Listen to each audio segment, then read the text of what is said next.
Okay,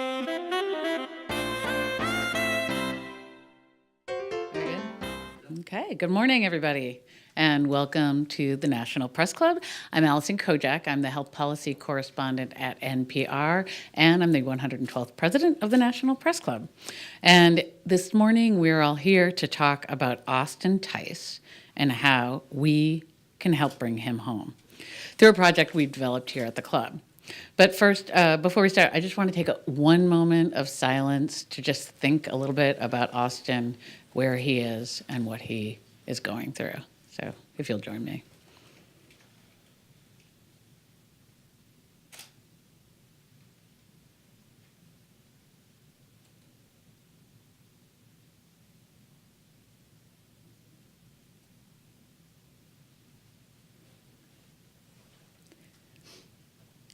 Thank you.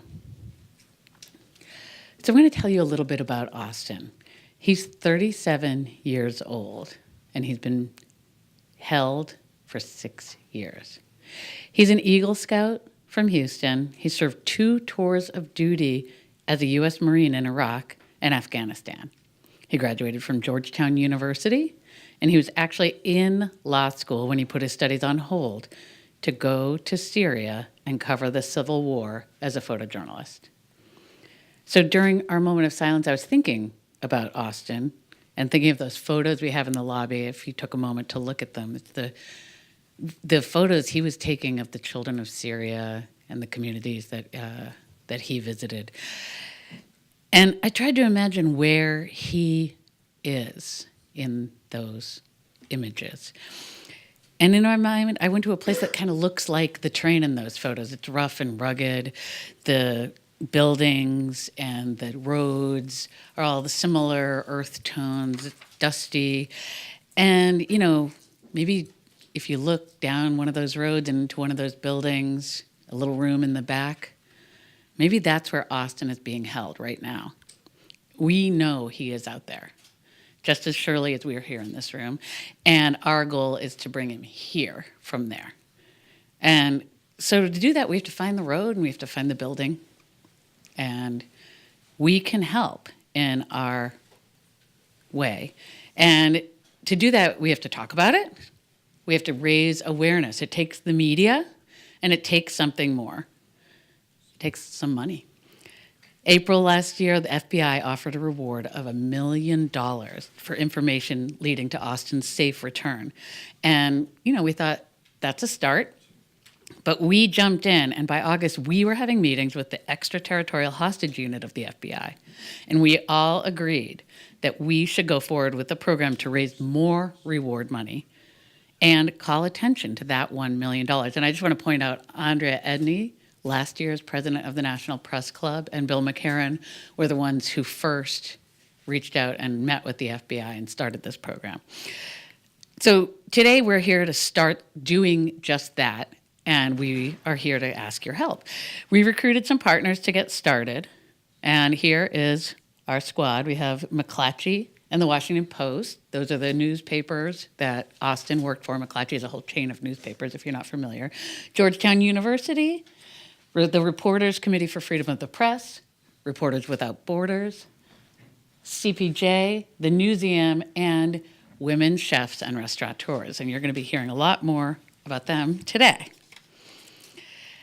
So we are recruiting restaurants. We right now have 30 on board. Here they are. I won't read every name, but you can see there's a good list here. We have Pizzeria Paradiso, The Pug, The Source, Zaytinia, The Reliable Source, which is our very own restaurant. And we have the restaurants right now representing 5 states and the District of Columbia. We have 3 in Houston, run by the James Beard Award-winning chef Chris Shepard. And we're going to talk to some of these chef owners, but we would like more restaurants to join us. And once we've got the restaurants in place, we're going to recruit diners to fill up those seats, to eat and drink and spend money and talk about Austin, and hopefully fill up that second reward account. And that money will be held in our nonprofit journalism institute until the FBI tells us what to do with it. So this is an ambitious, sweeping plan, and we need everybody out there all your friends to make it happen. So we're going to dinner, and that's the easy part. But we're trying through the dinner and the conversation and the awareness to find that road, where that building is, where that room is, where Austin is sitting right now. And I think we can find him. So I will turn the page. Oh, and one more thing, just because of this lovely array of people I have in front of us. Today's International Women's Day. And so I am taking great pleasure introducing our partners, women chefs and restaurateurs. They're a great organization, and here to represent them and make some news is their executive director, Kristen Lee Charlson. Come on up. Good morning. Thank you for having us, Allison, to be here, and thank you for the opportunity to participate in such an amazing and important cause. It is a great opportunity to be seen here on International Women's Day as women chefs and restaurateurs, because women have a voice that has also been silenced. It's important that we seek freedom of the press and we support any of those who are at risk. So Women Chefs and Restaurateurs was founded in 1993 by 8 prominent women in the industry who saw that there was an inequality in the representation that was happening. And here we are today. We've reached thousands of women in our audience. We are promoting their conversations and the important issues that this industry has at hand. We support them through education, through connection, and inspiration. We find that restaurants are cornerstones in our community, which is why this night out for Austin Tice is so important. It's an opportunity for these restaurants to support a very, very conversation to promote getting Austin home. So we hope to raise awareness through bringing more restaurants into the mix. And we've got all kinds of women who are ready to stand up and use their voices to create this much needed conversation. So we're looking forward to continuing with this partnership, and thank you for bringing us on board. Thank you.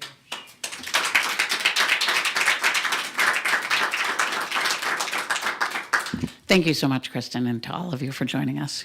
It's really an honor.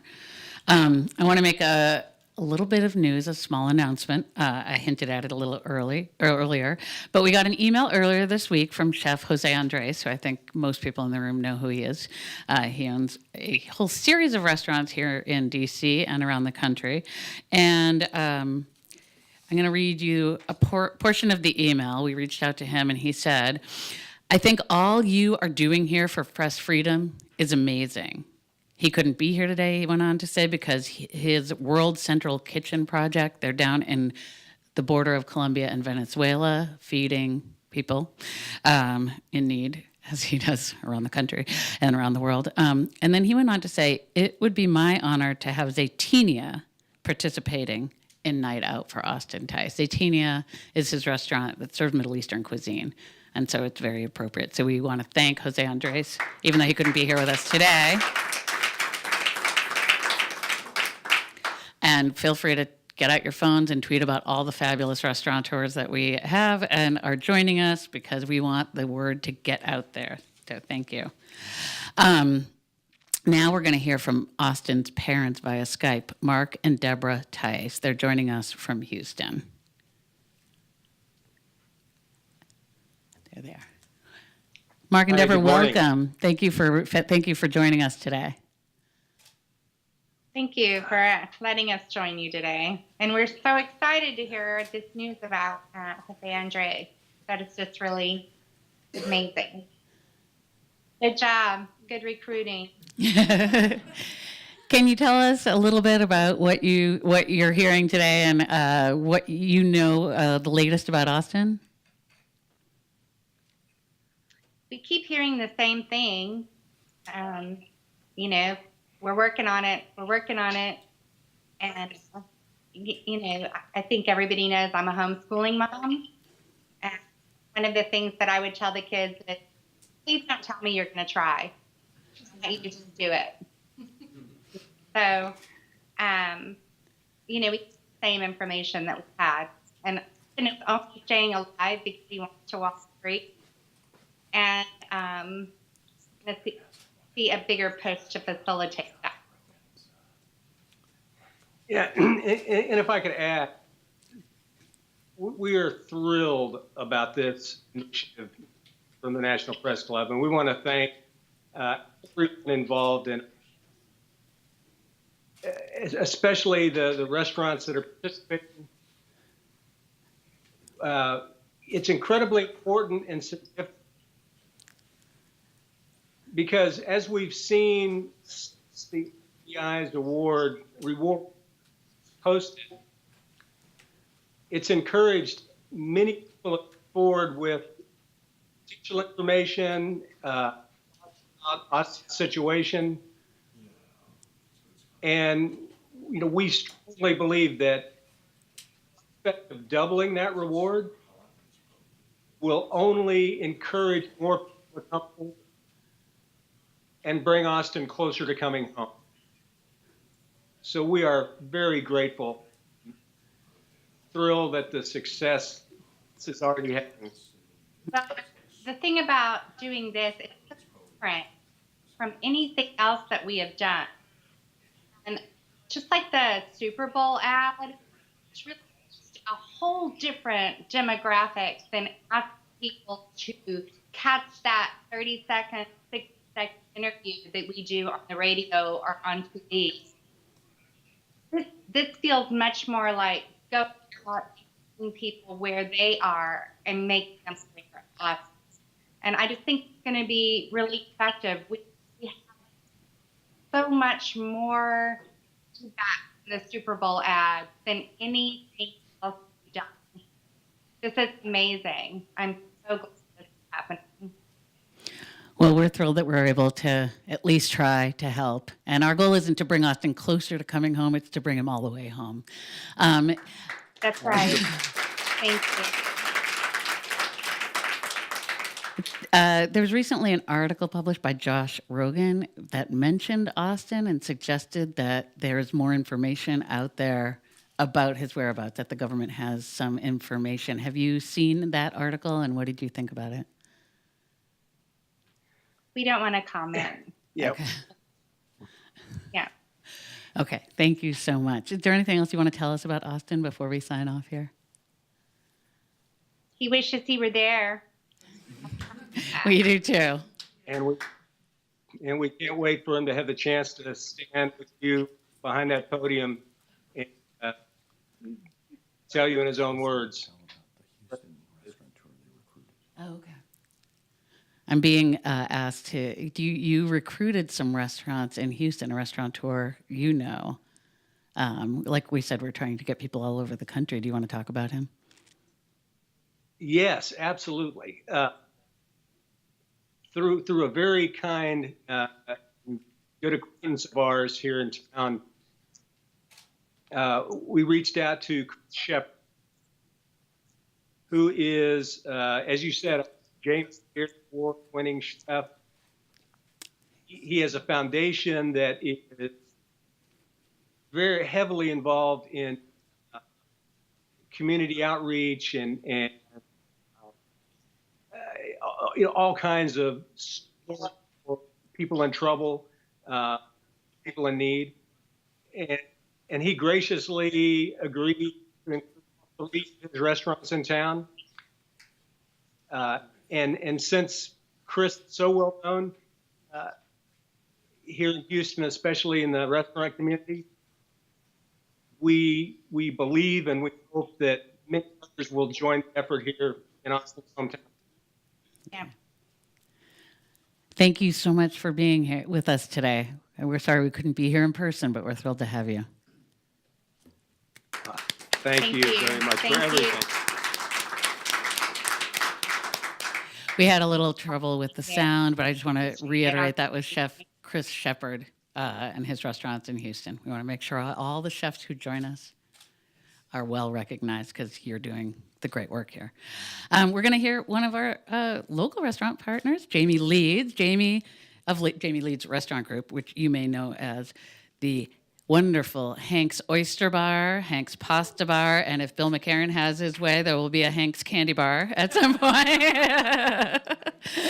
Come on up, Jamie.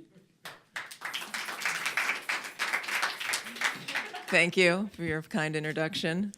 I'm happy to be here. My name is Jamie Leeds, and my restaurants that comprise the JL Restaurant Group are Hank's Oyster Bar, Hank's Pasta Bar, and Hank's Cocktail Bar. We served thousands of meals last year to our guests who are from not only the metro area, but all over the country. We have over 300 dedicated employees who make our business successful. At Hank's, our values are that we let food taste like what it is, we turn meals into memories, treat our employees as family, and serve our guests as our neighbor. Our values and those of our employees and customers giving us a framework for how we do business and how we fit within and help form our democracy. And this is increasingly the case with restaurants, which are becoming like the kitchen table of our cities, where important conversations take place and where values are discussed, recognized, and developed.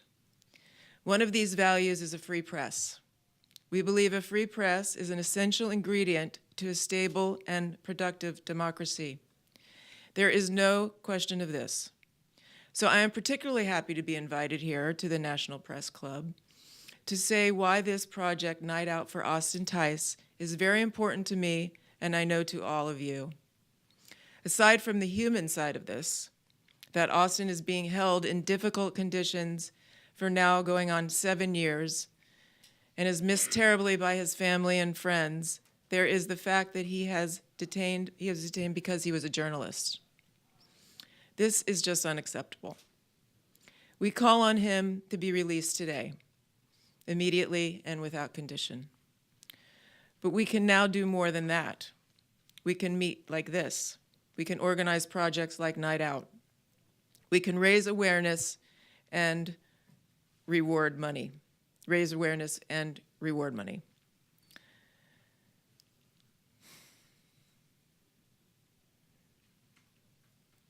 Okay, so I lost my place.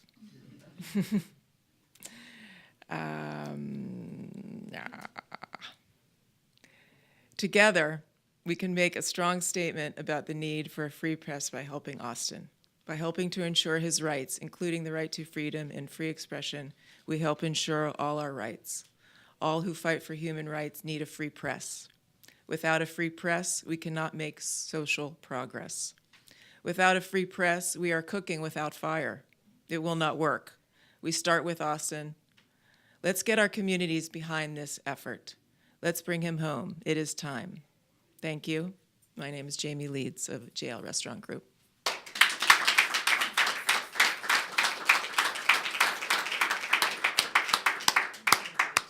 Thank you, Jamie. Thank you so much for that support for we journalists. We need it these days, and Austin needs it more than anybody else. Now we're going to hear from Ruth Gresser, owner and chef of Pizzeria Paradiso. Ruth, this year, has been named a semifinalist for the James Beard Award for Outstanding Restaurateur. Thank you so much for joining us, Ruth. Come on up.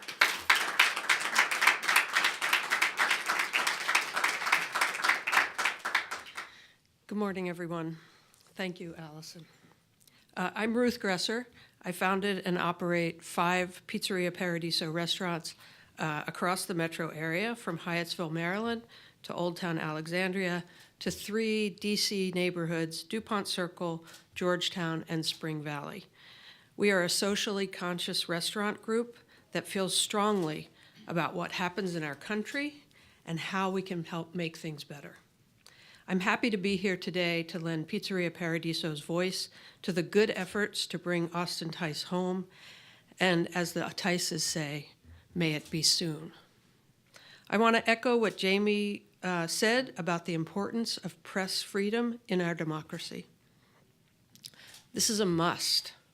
It's non-negotiable. Jamie and I are friends, and I'm very pleased to be sharing the stage with her. We are also both past presidents of the organization you heard from this morning, Women Chefs and Restaurateurs. And as women chefs, we're ready to lead on this, and we will deliver a good number of restaurants in support of Austin. We are committed to Austin as we are to the other causes that we support. I want to digress briefly to remind us all today that it's International Women's Day.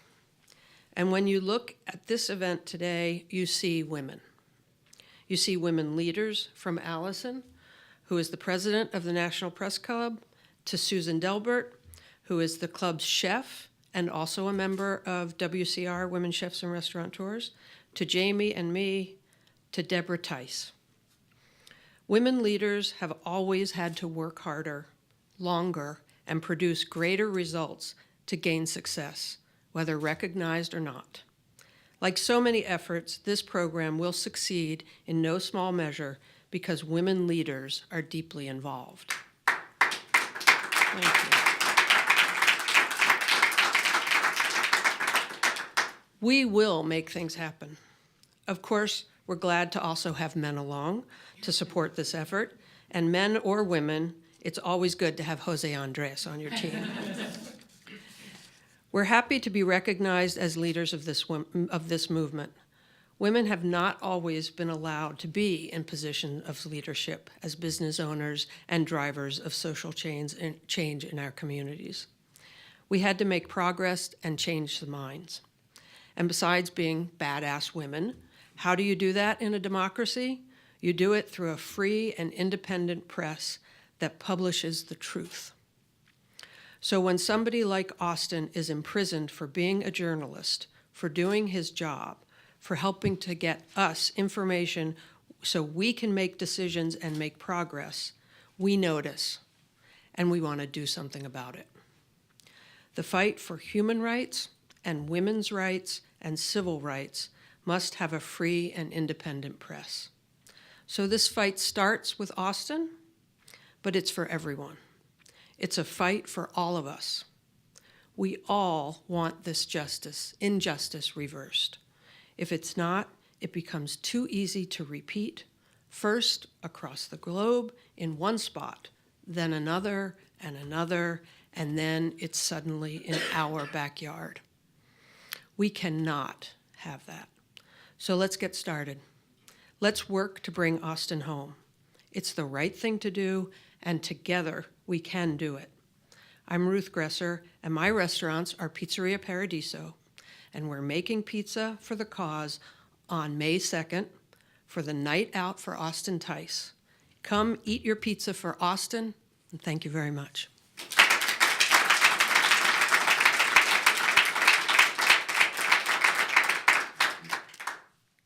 Thank you so much, Ruth. That was great. I wanted to mention Chef Susan, who is making things other than pizza for the cause, and today made cookies for the cause. Just one of things she does for us. And now we're going to hear from Josh Funk, who came down from Lancaster to Pennsylvania to be with us today. It's sort of a homecoming because Josh, for a very long time, worked here at the National Press Club. So Josh, thanks for joining us and thanks for being part of this.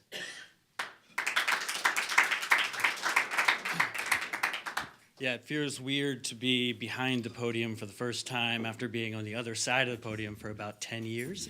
But it's great to be back at the Press Club. And interesting, I came here as a kid out of college, and most kids out of college don't read a whole lot of current events and things of that nature. And when I got here, I was basically baptized by fire with the journalism industry. And I have now a deep respect and love for this industry. And when Bill asked me if my restaurants would participate, I said, absolutely. I understand probably better than most people in my county really the trials and tribulations that journalists go through on a daily basis and how they are oppressed around the world. And when I heard about Austin's story, it was a no-brainer. I wanted to absolutely do whatever I could to help him and help bring him back. I have a hospitality company in Lancaster, Pennsylvania, 4 locations. One is an Irish pub in downtown Lancaster City, but the other ones are part of a rock and roll campus, and we touch many people that travel the globe. Many of them are artists you would know, Taylor Swift, Katy Perry, the Rolling Stones, and these people are well-traveled and understand exactly what the rest of the world is like, and how much journalism plays in freedom in those locations. And my goal is to not only raise money, but also tell the story of Austin to these key influencers from around the world, and hope it brings even more attention to this issue. Again, I hope that this project grows larger than the 28 restaurants I believe we have right now in the 6 states. And I'm going to do all I can as the non-resident DCer to spread the word in Pennsylvania and get that word out in the Philadelphia, Lancaster, and surrounding areas. So I hope that our efforts with you talented women, and I feel kind of blessed to be in your company right now, and I'm going to do everything I can to raise money and awareness on May 2nd to help free Austin.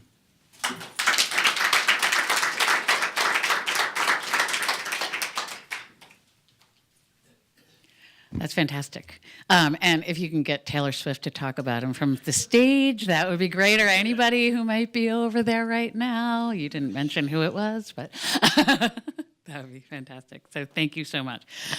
So we're going to recap, and then we can take questions if there are any. On May 2nd, can we put the restaurant names up again, if we have them? Yeah, we're working on it. Okay, we're going to get some restaurants. Look at our list. Go to nightoutfораustin.com. Look at these restaurants over here. Tacoma Bevco, that's down the road from my house, so I'm going to call them out. And tweet about it. Share with your friends. Get people to go to dinner on May 2nd. And I think the restaurants are going to come in. We need to bring the customers, and then we need to bring in the fund for Austin. We're going to try to shoot to match that FBI $1 million.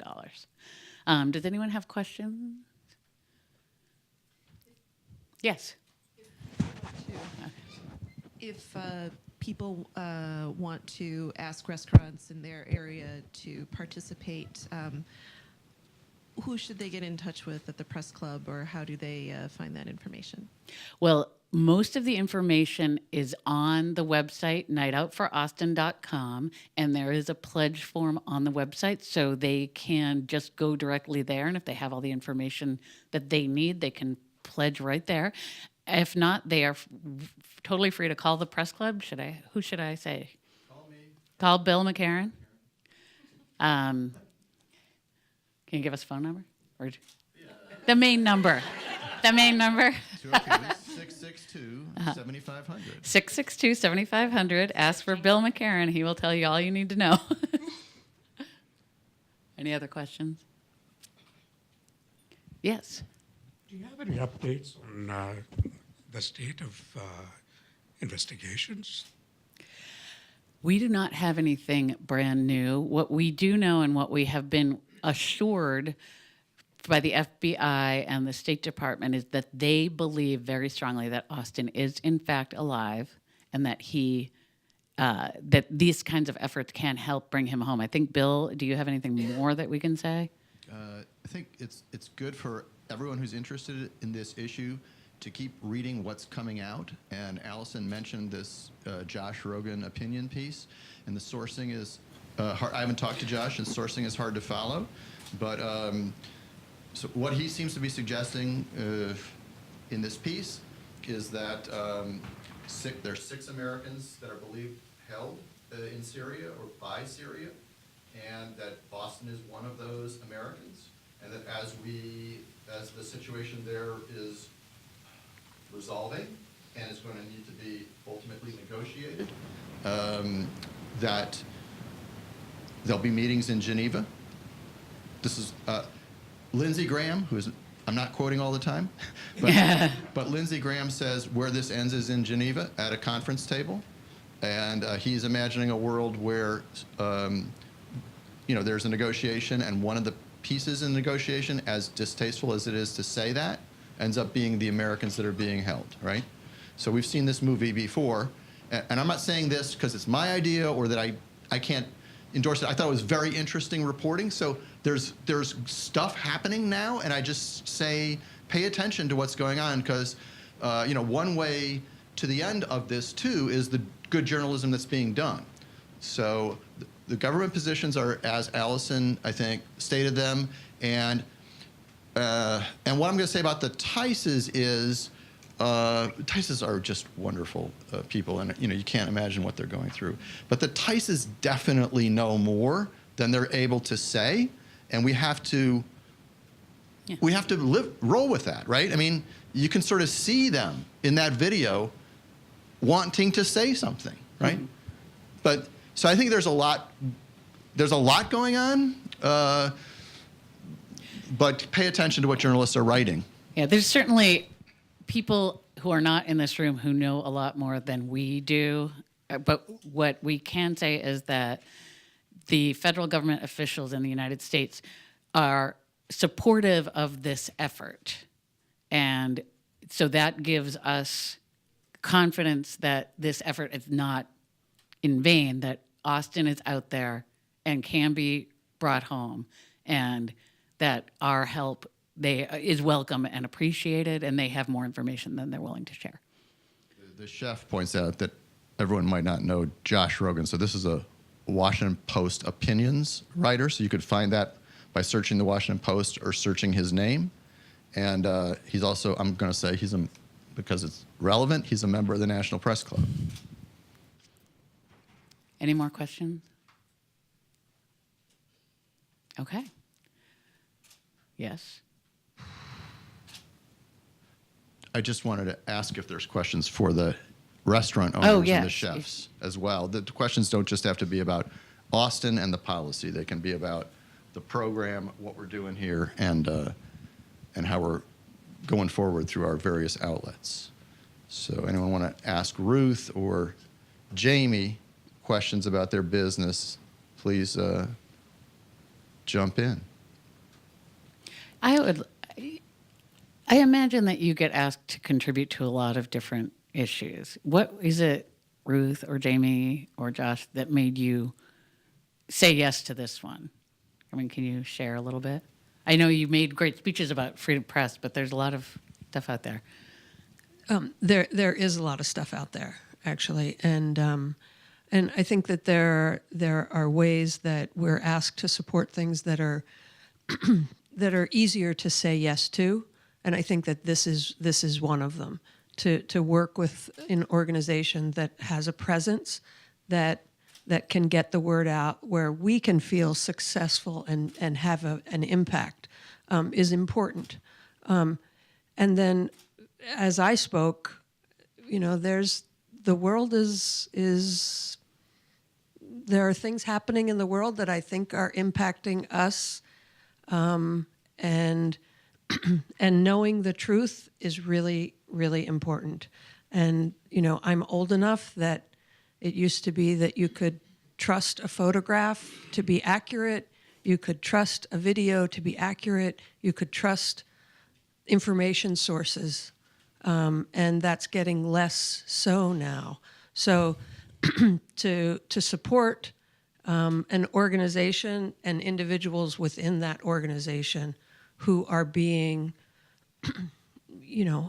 held against their will for years and years. I mean, it's kind of a no-brainer. We need to support the institution of free press and good journalism. Thank you.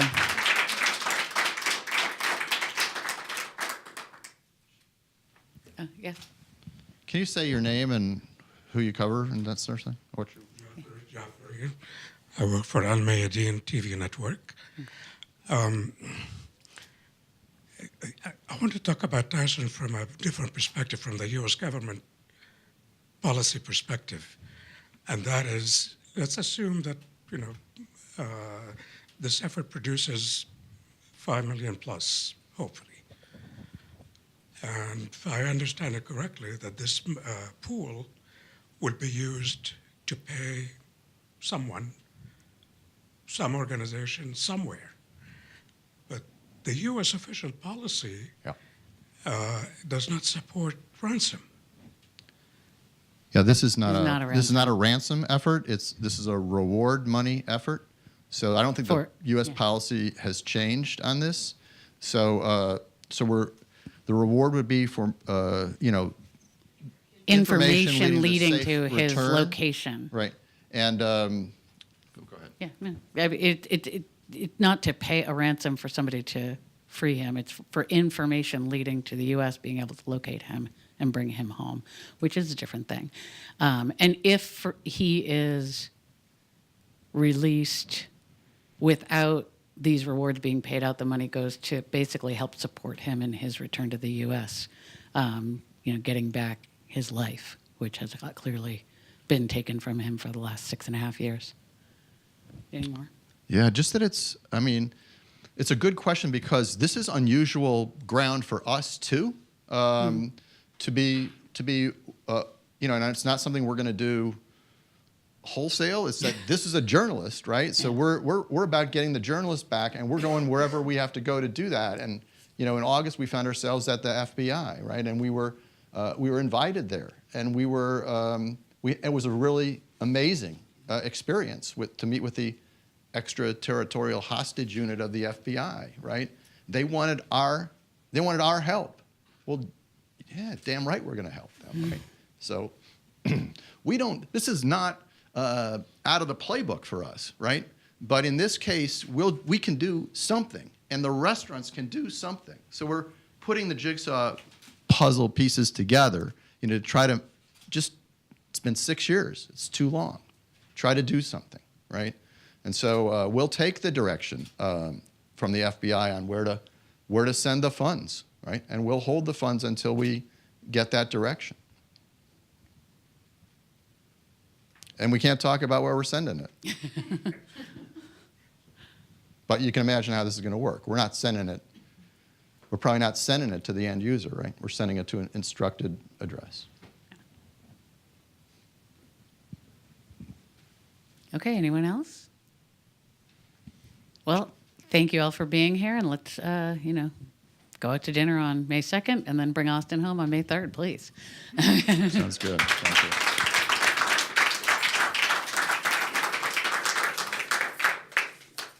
There are pins up here.